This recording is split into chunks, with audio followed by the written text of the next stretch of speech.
yung case of the prosecution, kalahati pa lang rin sila dito sa article na to, no? Sa article 1. So medyo preposterous yung ganong insinuation by parties. So, anong tingin doon ni Senator Chis Escudero? May plano na i-discredit? Ano yung nakikita niya na intention ng ganong balita? I-discredit yung maganda niyang paghawak sa impeachment trial?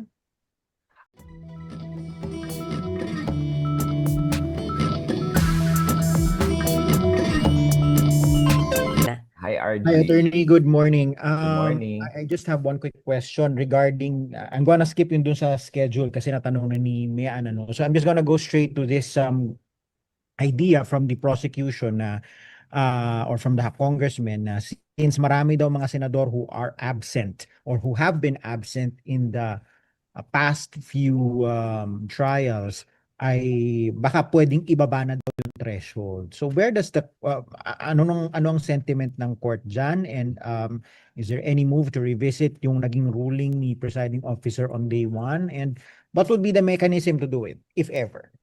Oo, yung ruling na yon ni presiding officer nung umpisa pa lang noong July 16 was 6 rather, was a calculated move on his part to really set the threshold and iset na 16 yung number of ultimate vote on the acquittal or conviction of the respondent.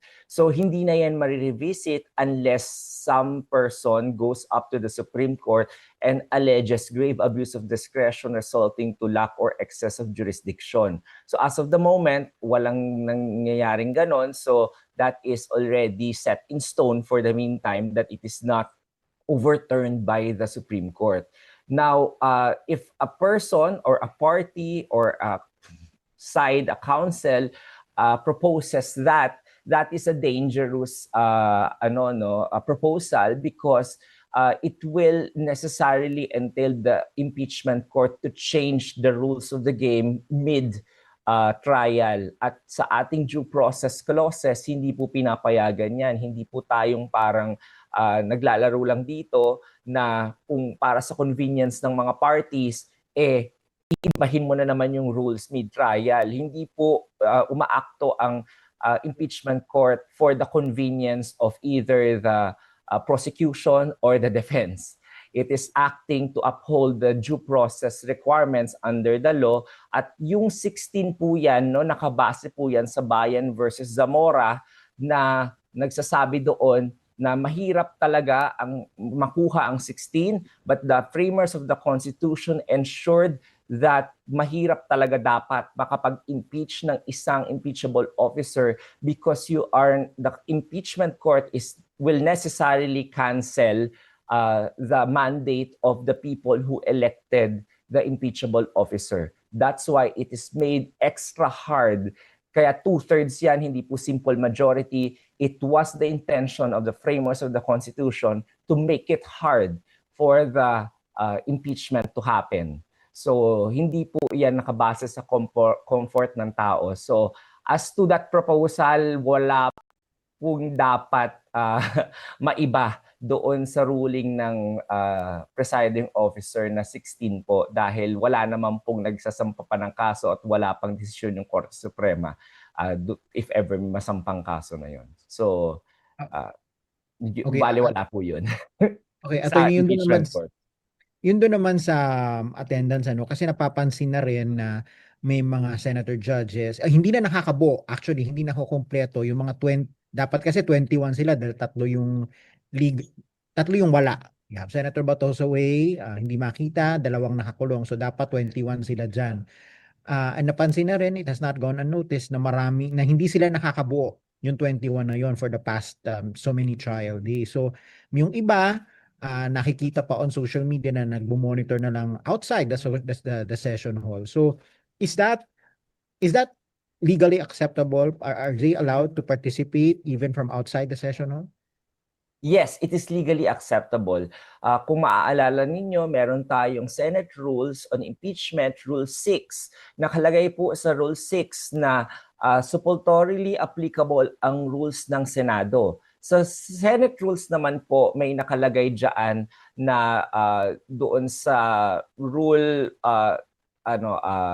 basta rule sa Senate, no, na merong supplementary application naman yung rules of parliament, na Riddick's rules at saka Hines President.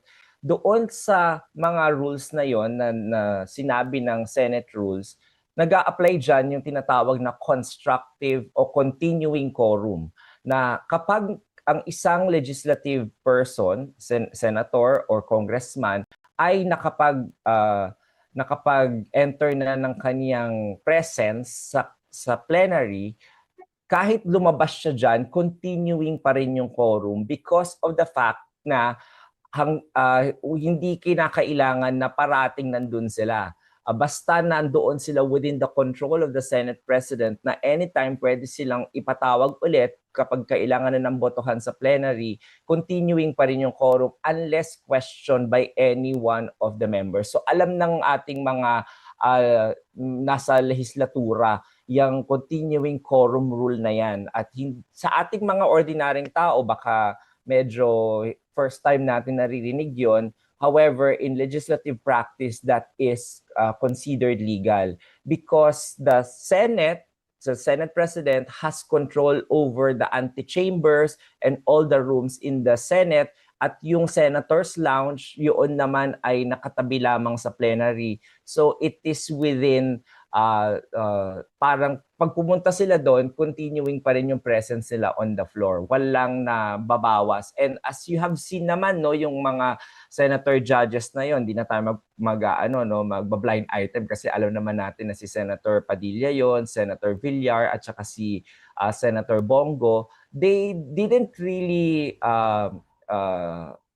take a break from their duty as a senator judge. In fact, suot pa nga nila yung mga robes nila. So that only means that while still on a short break, they are still performing as a senator judge at nakanood naman sila. Nakita naman, may TV doon, nandoon pa yung photo ni Attorney Ligutan. So they are still monitoring it. And that is allowed in parliamentary practice, customs, and rules. Okay, thank you po, Attorney. I'll turn over to Nimpa. Attorney, sorry habang wala Ay si po. Attorney, si Mayan po ulit to. So, Hmm. pwede silang, paano ba, magpa-present muna sila sa umpisa. Yes. Tapos, kahit saan sa loob ng Senate, kaya sa office nila, pwede na Tama silang ka. perform. Pero Tama ka. hindi sa labas ng Senate. Tama ka. Oo, basta within the within the jurisdiction ng Senate President. So under Rule 3, Section 3E ng Senate Rules, no, nandiyan yung sinasabing antechamber and rooms adjacent to the plenary hall. So yun ay within the scope of the control ng ating Senate President. So anytime pwede niyang patawag yung mga tao na yon. So they are still continuing, their presence is still continuing considered in the plenary. Kahit na nandun sila sa katabi lang na room. Oo, okay. Sorry, sino nang next, guys? Teka. Ako na? Yun, sorry po. Okay po, go. Nimpa. Ako na? Sally? Ay, sige po, ate. Go lang. Okay. Sir, attorney, gusto ko lang malaman, meron Ay na po. bang reaction si presiding officer Chis Escudero doon sa lumabas na report na sinisimula na daw ligawan ni Senator Chis Escudero, Senator Jinggoy, magkapatid na Villar, Senator Loren Legarda to convict VP Sara? That is totally untrue po, no? I asked the presiding officer, natawa lang siya. Sabi niya, talaga lang, tinatanong mo pa yan sa akin. So that is completely untrue po na wala pong ganong mga moves on his part. He is busy and his time is taken up by reading and studying the case, both the witness testimony, the number of documents, at saka yung mga resolutions na kailangan niyang ilabas. In a way po nga, parang marami siyang kailangan pang ilabas na resolution dahil sa mga na-cancel na trial date. So mas busy po siya gawin yon kesa po mamulitika regarding that. At saka matagal-tagal pa po, sinasabi po natin, no, if you consider yung ano na yun, no, kung totoo, the practicality of it, it's too early for you to actually do that. Dahil sabi ko nga 31 days pa to itong Article 1. Susunod dito, meron pa tayong Article 3, tas meron pang Article 2. So that will entail mga 90 more days, if sorry, not 90, mga 50 more days, no? Tapos magpapresenta pa yung defense bago sila magbotohan. So it's still too early, and at the same time, yung case of the prosecution, kalahati pa lang rin sila dito sa article na to, no? Sa Article 1. So medyo preposterous yung ganong insinuation by parties. So, anong tingin doon ni Senator Chis Escudero? May plano na i-discredit? Ano yung nakikita niya na intention ng ganong balita? I-discredit yung maganda niyang paghawak sa impeachment trial? Actually, he didn't describe anything to me kung anong tingin niya doon. Parang, nung tinanong ko lang siya, parang ang ano niya lang, bakit mo pa ako tinatanong? Parang alam mo naman na wala namang ganyan. Alam mo naman na hindi totoo yan. So yun lang, parang so preposterous for me to even raise it up to him. So I think ganun din yung iniisip niya na parang it's so preposterous na may ganung issue na logically, practically, hindi siya feasible for the meantime, or hindi gagawin ng isang matinong politician to do it this early on.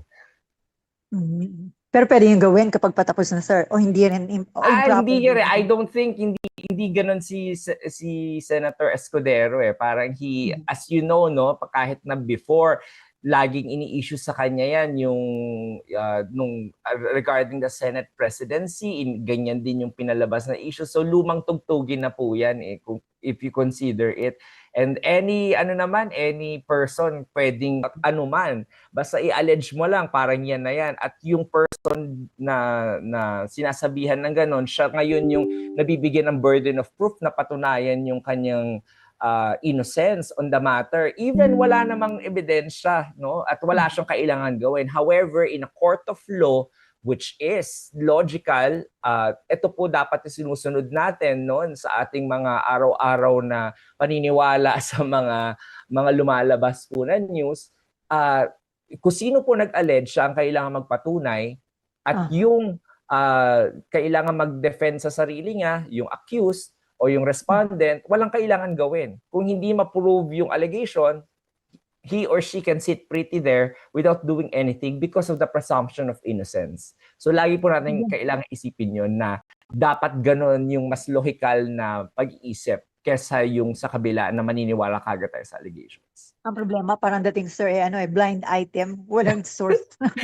Yes, tama ka po dyan. No? Mahilig po tayo sa ganon eh. Kaya yung mga ganyan, binabrush aside na lang po ng mga senators natin kasi alam naman nila kung ano yung totoo.